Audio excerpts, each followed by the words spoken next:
அதே மாதிரி சபைகள் இன்னைக்கு ஏன் இயேசுவை வான்னு சொல்லல அப்படின்னு கேட்டீங்கன்னா, இயேசுவை விரும்புகிறதை விட இயேசு கிட்ட இருந்து வருகிறதை விரும்புகிற கூட்டம் தான் இன்னைக்கு ஜாஸ்தி. இயேசு கிட்ட இருந்து என்ன கிடைக்கும்? சர்ச்சுக்குள்ள வந்து உட்கார்ந்துருக்கிறோம். நம்ம எத்தனை பேர் இயேசுவை விரும்புகிறோம், எத்தனை பேர் இயேசு கிட்ட இருந்து விரும்புகிறோம்? அதாவது நம்ம எல்லாருமே இப்போ எப்படி ஆகிட்டோம்னா, இயேசுநாதரை ஒரு மற்ற தேவர்களை நாம் எப்படி தேடிட்டு இருந்தோமோ அதே மாதிரி இயேசுவையும் தேட ஆரம்பிச்சிட்டோம். எல்லாருக்கிட்டையும் இருக்கு. ஒன்று ஆரம்பிக்கும் போது பையனுக்கு வேலை கிடைக்கணும்னு ஆரம்பிக்கிறாங்க, பொண்ணுக்கு கல்யாணம் ஆகணும்னு ஆரம்பிக்கிறாங்க, அது நடந்துருச்சா? அப்புறம் ஒரு வீடு கட்டணும்னு ஆரம்பிக்கிறாங்க, அது நடந்துருச்சா? அடுத்து பிள்ளை வேணும், பேர பிள்ளை வேணும்னு ஆரம்பிக்கிறாங்க, அது நடந்துருச்சா? இப்படி அடுத்து அடுத்து அடுத்து தேவைகளோடு கூட சபை மாறிடுச்சு. சபையினுடைய நோக்கம் ஏன் உருவாக்கப்பட்டது சர்ச் அப்படின்னு கேட்டால், இயேசு வரும் அளவும் அவருக்காக காத்திருப்பதற்கு, எதிர்பார்த்திருப்பதற்கு. அதை தவிர சபை இன்னைக்கு எல்லாம் செய்து, சபைக்குள்ள எல்லா ஆக்டிவிட்டீஸும் இருக்கு, ஆனால் காத்திருக்கிற அனுபவம் மட்டும் இல்லை.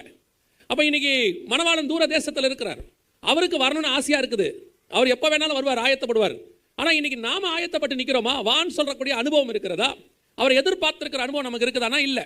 அவர் ஏன் அந்த வான்னு சொல்ற அனுபவத்துக்குள்ள வரணும்னு சொல்றாருன்னா,